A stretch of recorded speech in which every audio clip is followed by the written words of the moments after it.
Iya, saya mendapat kesempatan untuk menyampaikan hal-hal yang berkenaan dengan mutu. Ya, kita perkenalan dulu supaya paling tidak di dalam pagar, di luar pagar kita bisa saling kenal, gitu ya. Ya, nama saya Yonas Muandri. Kemudian dipercayakan untuk menjadi kepala. Jadi di sini itu ada beberapa kepala, ada 3 atau 4 kepala.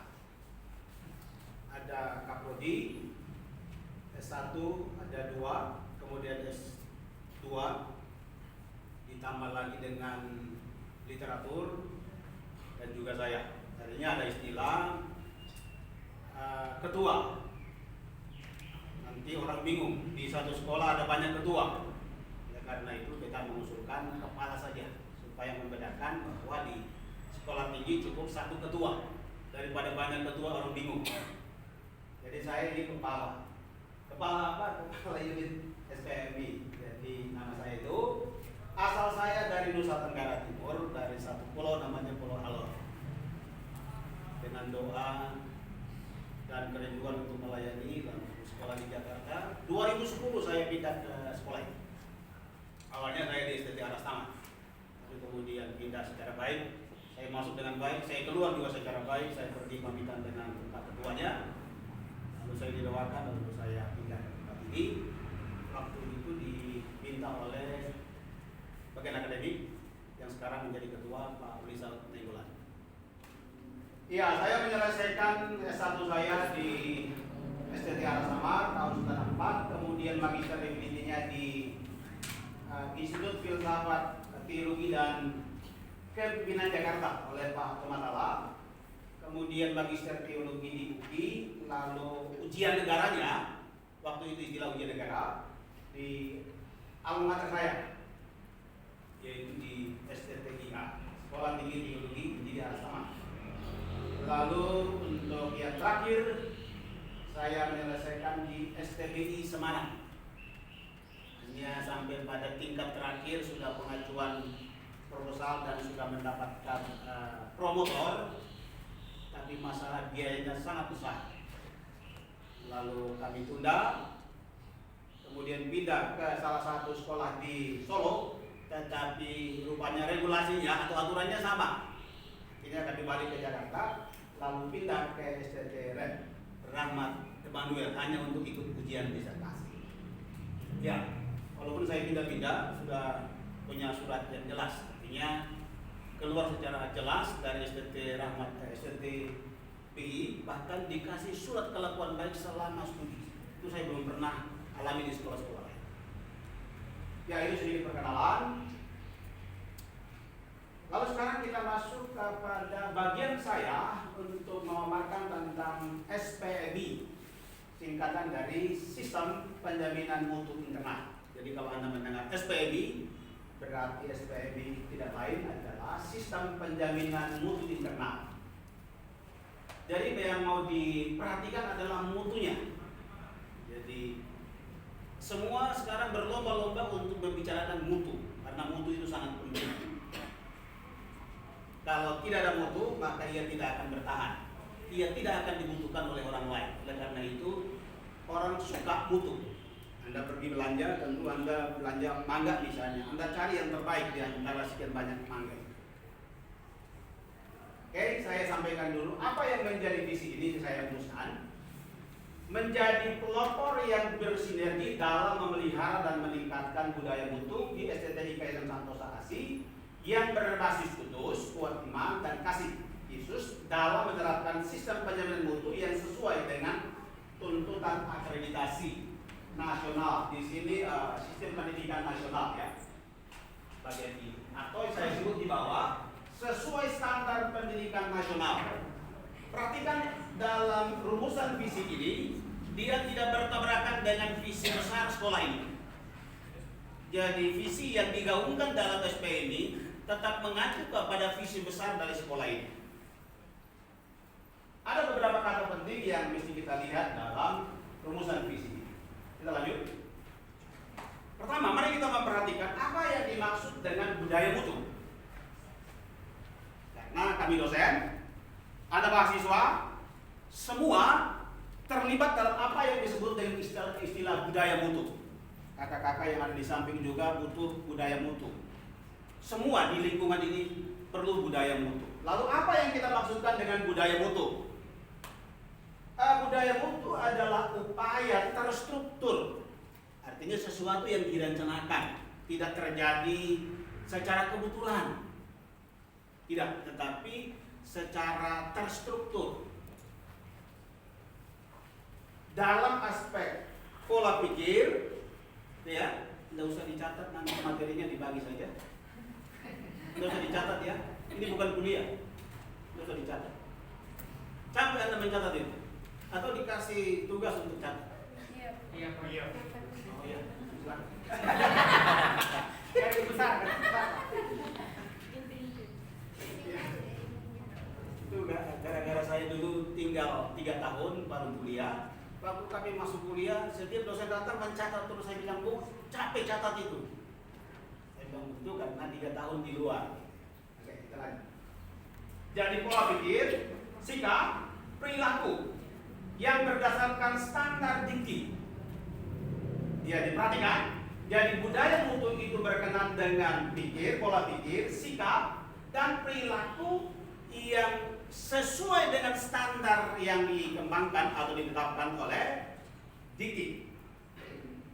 Yang dalam hal ini dilaksanakan oleh semua pemangku kepentingan, baik secara internal, dalam hal ini stakeholder di STT IKSM Santosa ASI, termasuk Anda juga. Gitu ya. Jadi pikiran Anda, kemudian apa lagi? Sikap dan perilaku yang mengutamakan mutu. Mutu itu apa? Nanti kita akan perhatikan. Sesuai standar. Standarnya seperti apa? Nanti kita akan lihat. Tetapi kita sepakati dulu bahwa ketika bicara mutu, maka seluruh konsep berpikir kita, kemudian seluruh sikap kita, dan perilaku kita itu mengacu kepada semua standar. Dalam mencapai standar itu bisa ada yang melampaui, tetapi bisa juga ada yang tidak mencapai. Tapi kita usahakan supaya apa? Mencapai standar itu.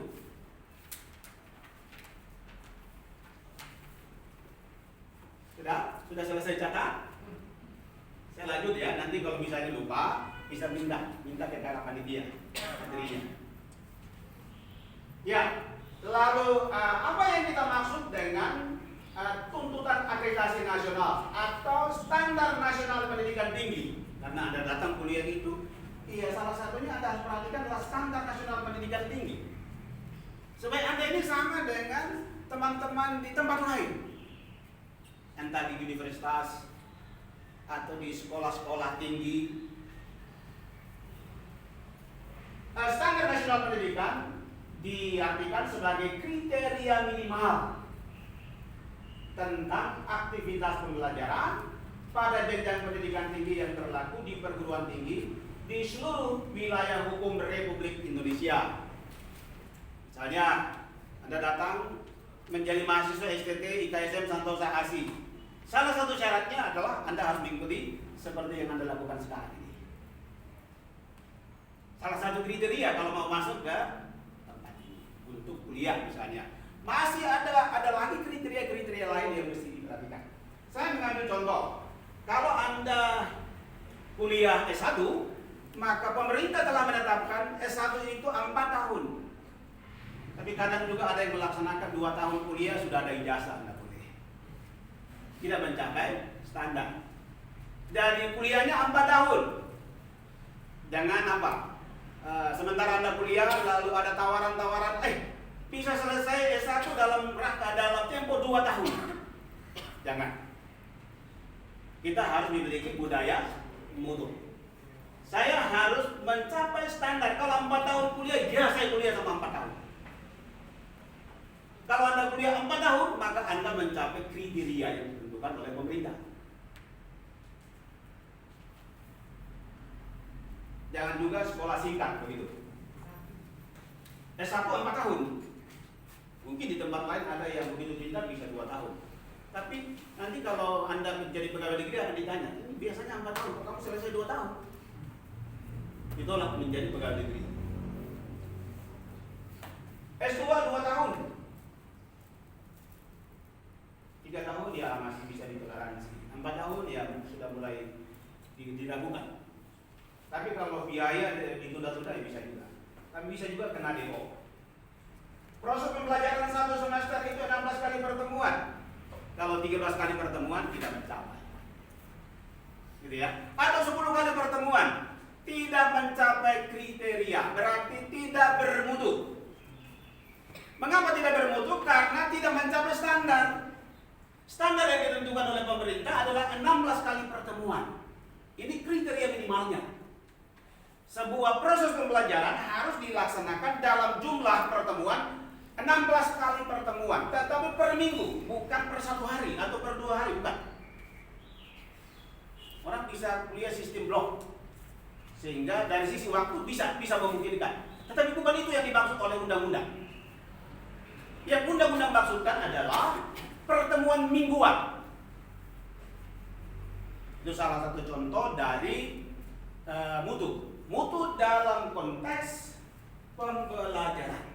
Ya, memang saya juga sadari bahwa kadang dalam pertemuan-pertemuan tertentu di tempat ini kadang ada rapat, kadang ada libur dan lain sebagainya, sehingga kadang ya mencari waktu lagi agak sulit. Mahasiswa juga kasihan juga, sehingga kadang juga ya udah 2-3 kali pertemuan Anda tanda tangan, lalu kita perhitungkan itu. Sebenarnya tidak boleh. Gitu ya. Kalau kita mau belajar mutu, kita harus berusaha untuk mencapai standar yang ditentukan, standar minimal yang ditentukan oleh pemerintah. Jadi mutu itu pola pikir kita, perilaku kita, dan sikap kita yang sesuai dengan standar. Ada standar yang ditentukan. Oke, kita lanjut.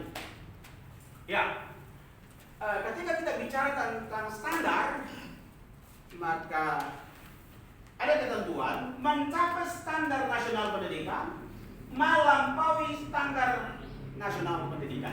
Misalnya ini, saya contoh.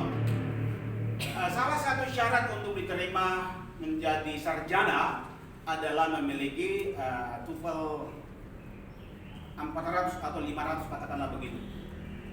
Ini salah satu melampaui, upaya sekolah untuk melampaui. Biasanya kan kalaupun diminta ya berapa? Berapa Pak Martin butuh satu? 400? Iya, 400. Ya, kira-kira 400. Tapi kalau sudah 500 misalnya, wah itu sudah melampaui. Jadi ada mencapai standar dan melampaui standar. Kita memang sedang berusaha supaya kegiatan-kegiatan tertentu mencapai standar tetapi melampaui standar. Misalnya saya sedang berusaha untuk menulis